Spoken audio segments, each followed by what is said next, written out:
Amis et bienvenue une fois de plus sur Projet Crypto Blockchain. Pi Network est-il un scam? Nous allons essayer de répondre à cette question aujourd'hui parce que il y a trop de on-dit et trop de rumeurs sur cette nouvelle crypto-monnaie qui fait parler plus d'un. D'aujourd'hui, nous allons lire l'article ici ensemble pour comprendre. Et ça fait 11 heures que l'article a été publié sur un article assez récent, comme vous pouvez le voir. Ça fait 11 heures que l'article a été publié, il est assez détaillé.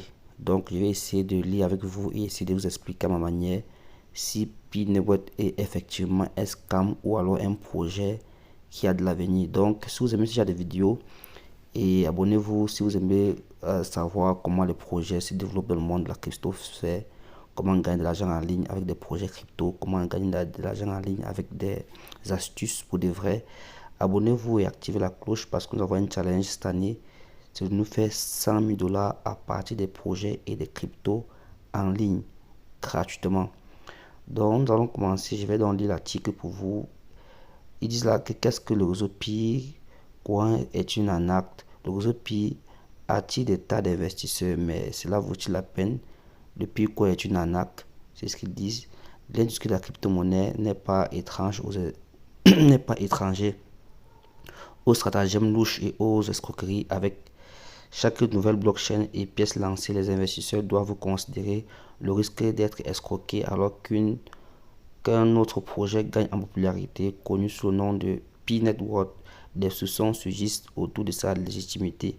Alors, qu'est-ce que le réseau Pi? Est-il une arnaque?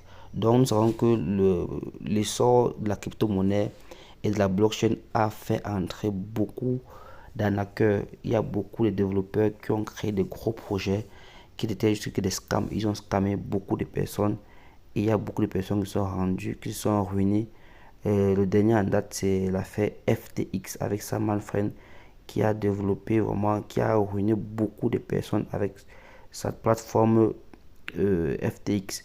Donc, ils disent qu'est-ce que le réseau Pi, fondé en 2019 par les étudiants de l'université Stanford, de San Francisco, de Stanford, le réseau Pi se présente sous la forme d'une application, d'une pièce de monnaie et de manière controversée d'un programme de marketing à plusieurs niveaux MLM.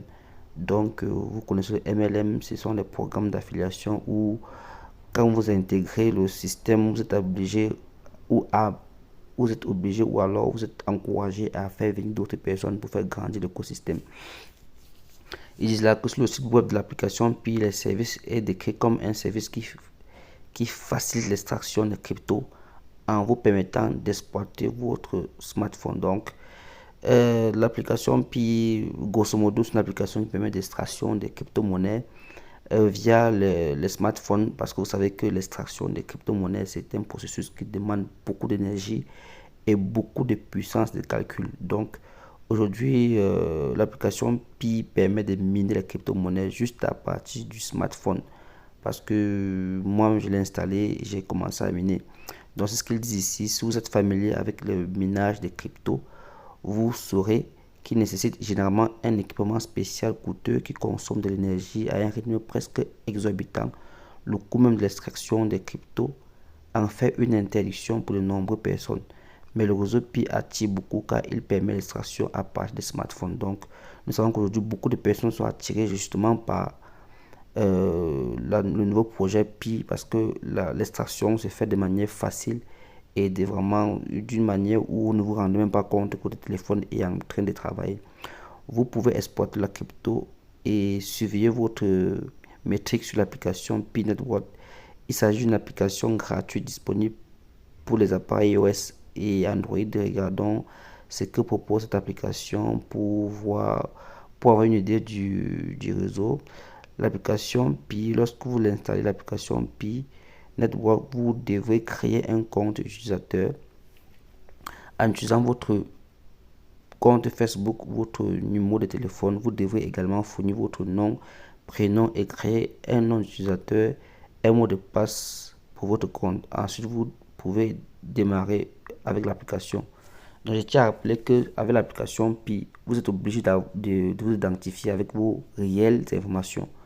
Parce qu'il y a ce qu'on appelle le KYC, dont je vais vous expliquer tout à l'heure dans l'article. Donc, il va falloir vraiment donner les vraies informations, sinon ça sera inutile pour vous. Vous allez miner, mais vous ne pourriez pas passer la vérification KYC.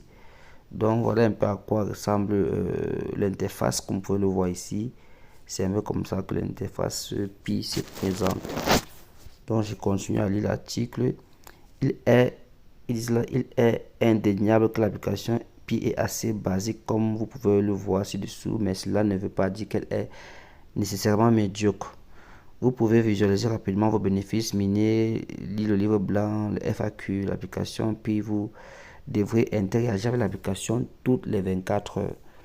Donc ça veut dire quoi? Dès que vous installez l'application Pi dans le téléphone, pour pouvoir gagner les crypto-monnaies, chaque 24, vous allez venir cliquer sur l'application pour pouvoir confirmer que vous n'êtes pas un robot, pour pouvoir recevoir vos Pi. Donc, je vais un peu essayer d'ouvrir mon application pour vous montrer un peu à quoi cela ressemble. Donc après chaque 24 heures, vous allez venir cliquer sur l'application pour pouvoir réclamer. Donc vous voyez là par exemple, j'ai dans mon portefeuille, vous voyez, j'ai dans mon portefeuille 0,33 Pi. Et si je clique ici là, si je clique là, vous voyez que je vais réclamer encore les Pi. Je vais venir encore cliquer pour réclamer les Pi dans exactement 8 minutes. Je vais revenir et cliquer pour pouvoir réclamer encore plus de Pi. Donc ça c'est une astuce pour que les gens ne programment pas des robots pour tout le temps réclamer des Pi à l'infini. Donc nous rentrons sur notre article. Donc qu'est-ce qu'ils disent pour la suite? Ils disent que vous remarquez que dès que vous connectez à l'application Pi, il y a les liens d'invitation et les références font partie intégrante du réseau. Lorsque vous vous inscrivez, on vous demande si quelqu'un vous a invité, et lorsque vous vous connectez, vous pouvez utiliser votre lien d'affiliation, un code pour inviter d'autres personnes en fait. L'accès émis sur l'invitation découle du fait que vous ne pouvez extraire des pièces Pi que si vous avez été référé à l'application par quelqu'un d'autre. Et si vous invitez des membres, vous pouvez gagner plus de Pi, ce qui est vrai.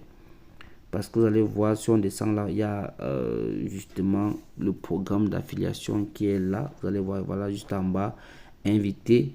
Ça, je peux inviter les gens à utiliser l'application. Voilà le fameux sous-menu FAQ, le profil, les liens, les différents réseaux sociaux, l'accueil et tout. Donc, on rentre sur notre article. Parce que ici, la question c'est de savoir est-ce que Pi est une arnaque ou alors Pi est-il vraiment un projet solide auquel nous pouvons avoir foi. Enfin, vous pouvez devenir un node. Ce rôle s'inscrit de manière plus similaire dans le moule de l'extraction des crypto-monnaies dans lequel un nœud utilisera son ordinateur pour valider les transactions sur la blockchain. Donc, ceci est bien connu pour des grands projets où il faut, comme Ethereum 2. Où il faut avoir un nœud, il faut réunir quelques étapes pour pouvoir être un nœud afin de participer à la validation des blocs. Donc c'est presque la même chose avec le projet Pi.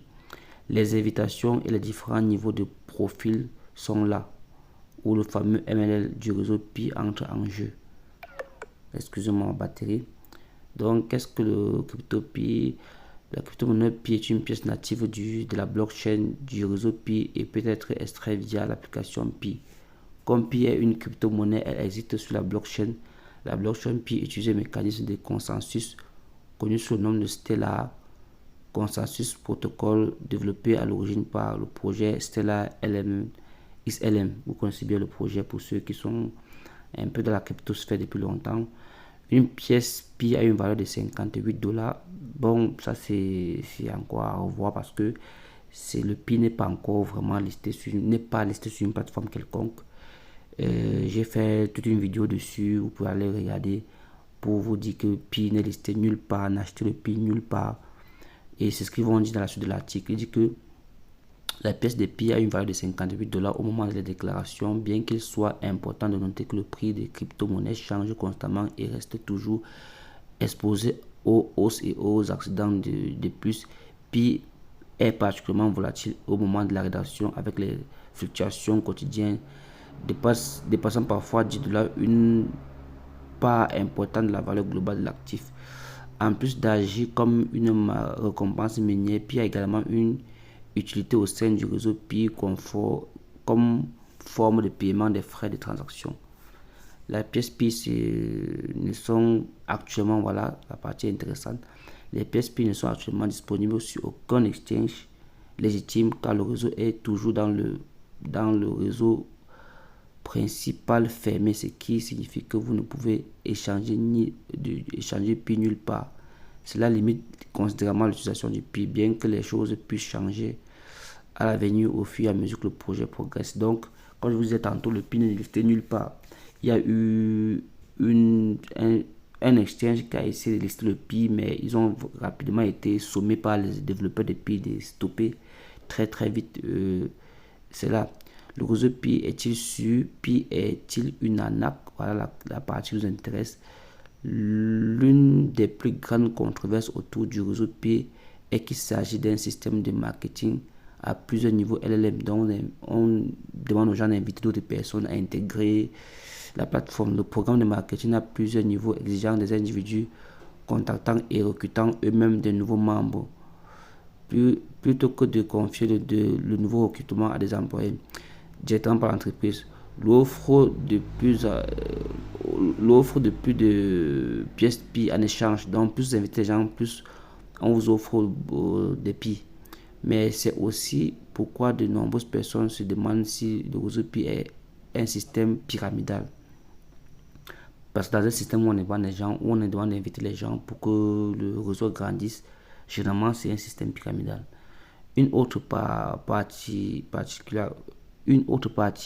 particulièrement discutable du système minier Pi Network est que vous ne pouvez pas retirer vos bénéfices miniers pour le moment. C'est vrai, parce que le mainnet n'est pas encore déployé de manière officielle. En effet, le réseau Pi est actuellement dans le réseau principal fermé, alors que les développeurs de Pi affirment que le réseau sera mis à jour vers OpenMainnet à l'avenir. Il n'y a pas de date précise pour le lancement du réseau Pi. L'actif Pi n'est également répertorié sur aucune bourse, comme je disais tout à l'heure, ce qui peut également vous faire douter de la légitimité du projet, mais c'est parce que le réseau Pi est actuellement dans le réseau principal fermé plutôt que dans le réseau principal ouvert. Le Pi Network a lancé fin 2022 un avertissement concernant certaines bourses répertoriant Pi sans y avoir droit. Ce dont vous devriez vous méfier si vous êtes intéressé par cet actif. Donc, comme je vous ai dit tantôt, Pi n'est listé sous aucune exchange. Il y a un exchange qui a essayé de lister le Pi.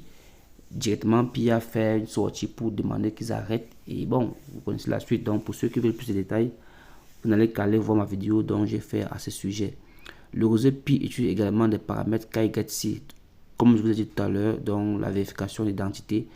Donc, ça ne sert à rien de créer un compte à Pi, commencer à miner et de vous enregistrer avec des mauvaises informations. Parce que quand vous créez votre compte Pi, vous avez un nombre de jours pour pouvoir modifier vos informations. En l'occurrence, chez moi, vous allez voir, j'ai encore 13 jours qui me restent pour modifier mes informations. Passé les 13 jours, si j'ai mis des fausses informations lors de la création de mon compte, quand le réseau Pi va se déployer et que je vais envoyer mes documents pour pouvoir confirmer que je suis réellement un humain, ils vont me bloquer parce que les informations qui vont figurer sur ma carte ne seront pas les mêmes informations que sur la création de mon compte. Donc, mon téléphone est en train de ramer. Donc, ils disent là que le réseau Pi utilise également les paramètres KYC pour vérifier l'identité des nouveaux utilisateurs. Ceux qui réussissent le processus KYC seront prétendument invités à OpenMainnet. Donc, comme je disais tout à l'heure, ceux qui vont créer le compte, fournir les bonnes informations et miner recevront les Pi lorsqu'ils vont lancer le réseau principal. Donc, vos Pi que vous aurez sur votre dashboard ou sur votre téléphone, vous pourriez les utiliser ou les transférer ou les vendre. Pourtant, le marketing agressif de la mise à niveau OpenMainnet sur les réseaux sociaux a suscité de nombreuses subscriptions car le projet de cryptage frauduleux ont tendance à utiliser la promotion constante comme tactique pour intéresser les investisseurs. Donc, c'est qu'il y a beaucoup de projets également qui font du marketing, du buzz sur Internet pour inviter les gens et tout. Et après, bon. Mais allons jusqu'à la suite de l'article pour savoir vraiment si P-Network est une arnaque ou pas. Parce qu'à la fin, je vais aussi de ma conclusion. Bien que la structure MLR du réseau Pi soit quelque peu préoccupante, il n'y a actuellement aucun risque. Voilà, donc c'est clair, vous n'investissez rien. C'est vrai qu'il y a un petit risque parce que vous donnez vos informations, numéro de téléphone, compte Facebook, donc ils peuvent bien vous pister pour vous envoyer de la pub, traquer vos informations et tout. Donc, on connaît tout ça. Donc, vous n'avez pas à fournir d'informations de paiement ni à investir des fonds pour exploiter du Pi. Mais comme mentionné précédemment, vous devez fournir votre numéro de téléphone ou lier votre compte Facebook, ce qui pourrait poser un risque de sécurité sur le réseau Pi n'est pas légitime. Donc, vous pouvez, si vous l'enregistrez, en fait, pour miner du Pi et pour espérer, si déploie le mainnet, espérer avoir des Pi que vous pouvez revendre ou transférer, il va falloir fournir vos informations réelles, vos réelles informations. Parce qu'ils ont ce qu'on appelle le KYC, donc qui vous permet de vérifier votre identité. Et maintenant, si c'est que c'est un scam, ils pourront utiliser vos informations pour cibler, pour vous envoyer de la publicité, tout simplement. Donc, c'est pas quelque chose d'assez grave. Donc, je pense pas que, pour ma part, Pi Network ne présente pas un danger. Donc, vous pouvez miner votre Pi tranquillement et fournir vos informations et en espérant que le projet se mène bien et que ils font exactement ce qu'ils ont dit dans la feuille de route. Les Pi que nous aurions amassés, nous pourrions les revendre si jamais le projet est vraiment solide et qu'il se liste sur des grosses exchanges tels que Binance et autres. Donc voilà ce qu'ils disent en résumé. Donc la structure de la commercialisation à plusieurs niveaux du projet est également une source de préoccupation. Le temps nous dira si le réseau Pi s'élève légitime ou finit par être un autre schéma de Ponzi. Donc pour ma part, je crois que le projet est viable, le projet est prétentieux, ils veulent faire des choses bien et, et l'avenir nous dira.